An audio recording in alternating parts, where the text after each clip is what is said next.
Hey, what's going on, everyone? It's Corey Vanderploot at Corey Photo on Twitter and Instagram. Today we're going to be going through some of my favorite photographs, some of my favorite retouching moments, some of my favorite before and afters. You'll see I use the same formulaic process pretty much every time for every image. Everything you'll see in this video can be found broken down into the smallest detail on the rest of my YouTube page. Follow the links above or in the description to learn more.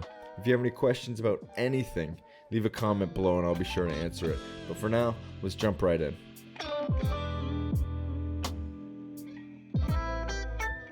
Before we begin, you'll see I use a crop, a 4x5 crop on every image. I use it every time. It's what I base my composition around, and it's pretty much my formula for every single image. Except for this image, you'll see it's just horizontal. So let's start with this one. I'll leave the crop on and let's go look at the raw image. Way different, barely any sky in here. Just people walking around because it was 5 a.m. and a pretty busy beach. But let's just cycle through these.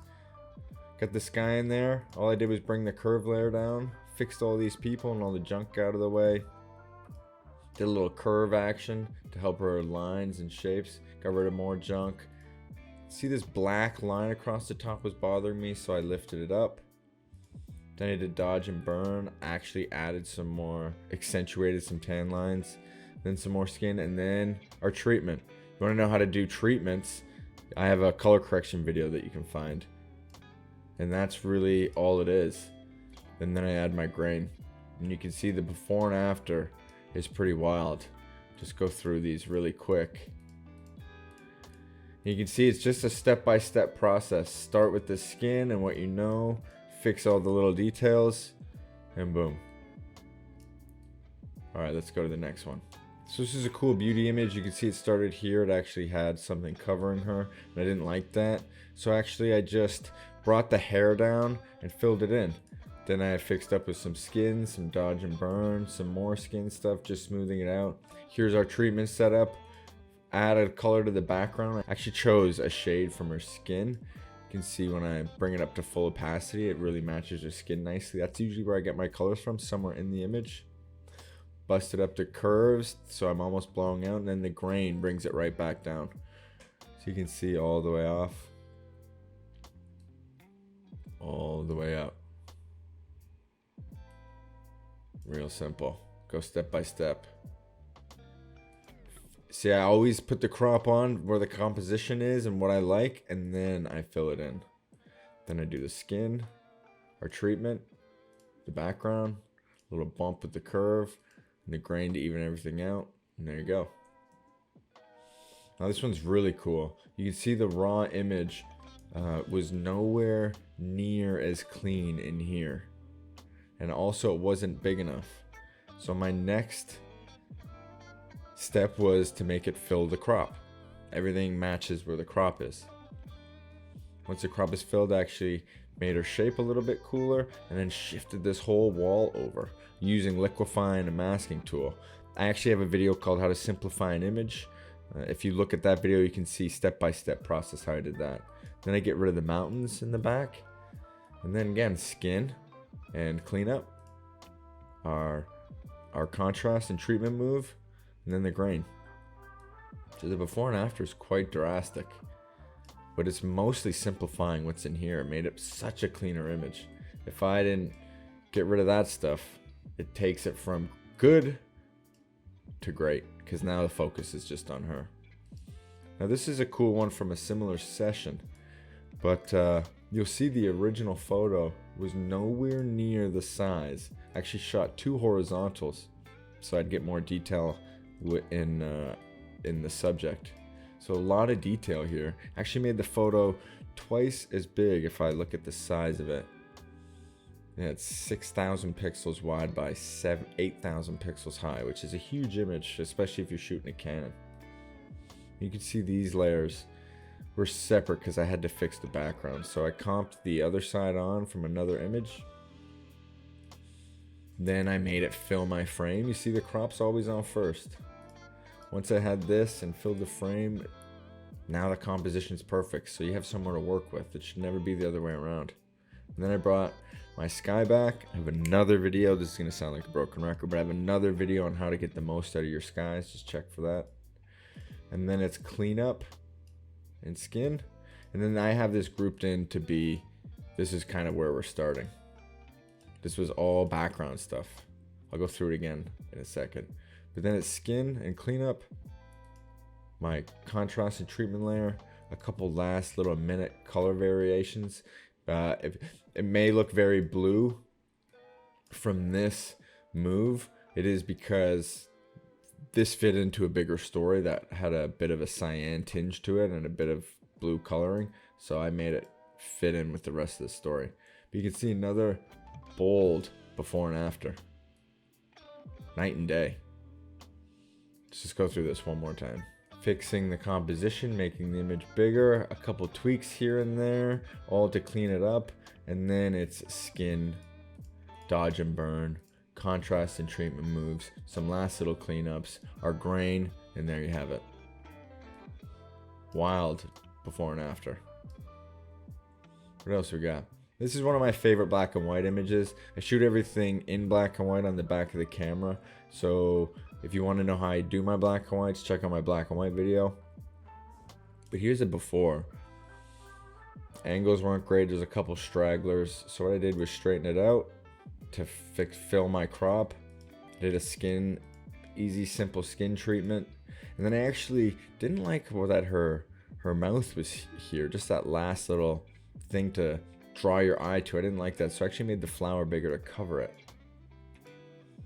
which is kind of nice. And then I changed it to black and white, did my dodge and burns. I always do dodge and burns above black and white and not below skin, because then if I do want to just bring it back to color, I could. If I did my treatment and my cleanup over the black and white, then I'd have black and white specks all over the image. So always do your skin cleanup underneath the black and white layer if you want to convert it to color later.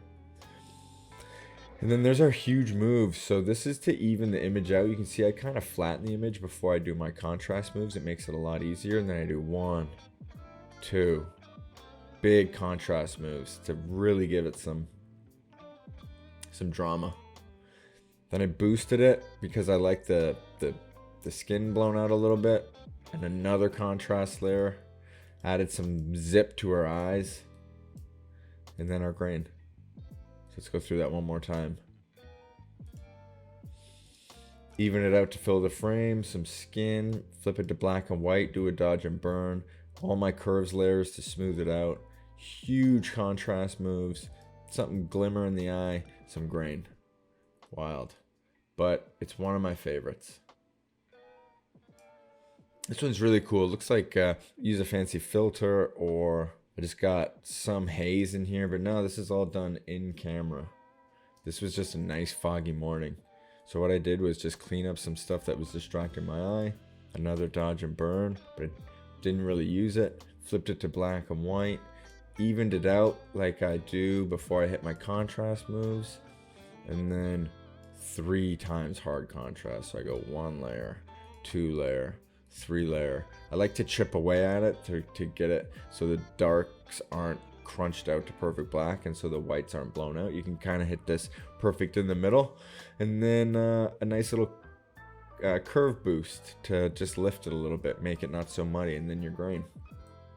You can see big before and after. Just makes it so much moody, so much more dramatic. Yeah, it's great. One of my favorites. This one's actually pretty complicated. Looks nice and simple, but you can see the original image wasn't that sharp. I missed the focus a little bit, but I really liked what she was doing with her hands here, and this was the only image where her hands were like that. So what I did was I found a sharper image and snapped it over top. She was looking not only directly at me, you can see the big difference here, where she's not only looking directly at me, but she's squared off.